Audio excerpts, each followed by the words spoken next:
एक दिन जब ओमसम साबुन एक हाथ में और तौलिया सिर पर रखकर बाथरूम के शीशे के सामने खड़ा था, उसके मन में एक सवाल आया।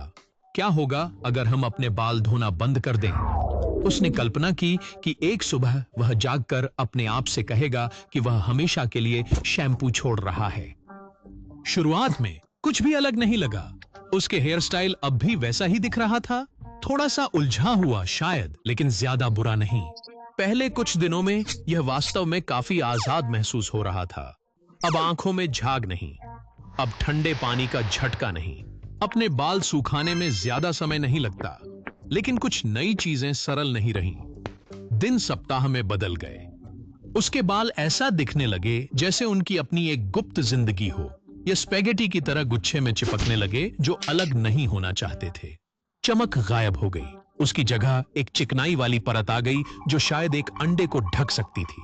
उसके सिर में खुजली महसूस हो रही थी और चाहे वह कितना भी खरोंचे, खुजली वापस आ जाती। ओमसम ने कल्पना की छोटी तेल के राक्षस उसके खोपड़ी पर पार्टी कर रहे थे, ऐसा जैसे वे इस जगह के मालिक हों। फिर गंध आई। शुरू में यह बस थोड़ी अजीब थी, जैसे सूरज में छोड़ा गया पुराना तौलिया।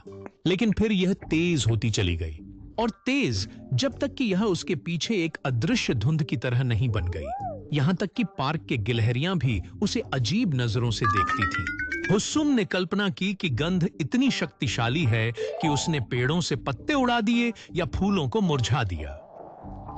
उसने अन्य बदलावों को भी नोटिस करना शुरू कर दिया। बाहर की धूल और गंदगी अब उसके बालों को पसंद करने लगे।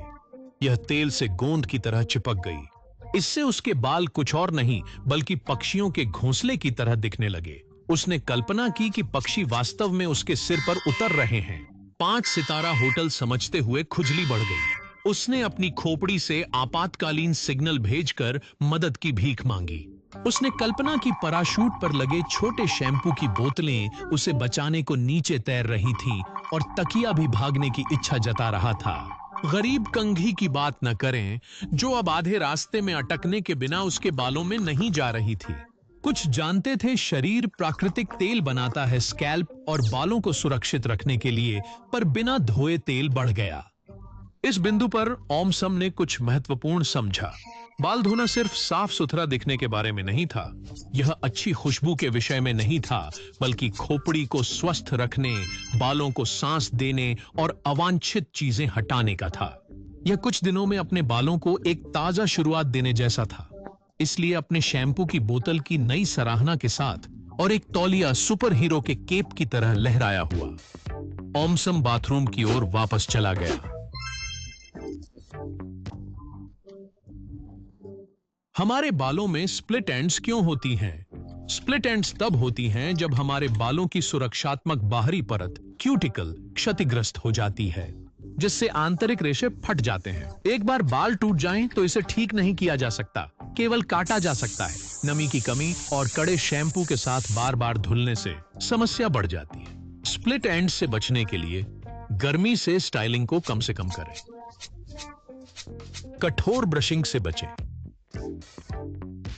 और नियमित रूप से अपने बालों को समय समय पर अच्छी तरह काटवाएं। हमारे हेयर कट से हमें दर्द क्यों नहीं होता?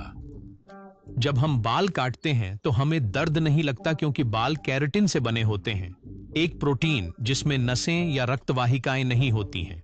त्वचा या मांसपेशियों के विपरीत बाल जैविक रूप से मृत होते हैं। एक बार जब यह खोपड़ी से उभरता है, दर्द तब होता है जब नसें मस्तिष्क को संकेत भेजती हैं। चूंकि बालों में नसें नहीं होती, इसे काटने से कोई भावना नहीं होती।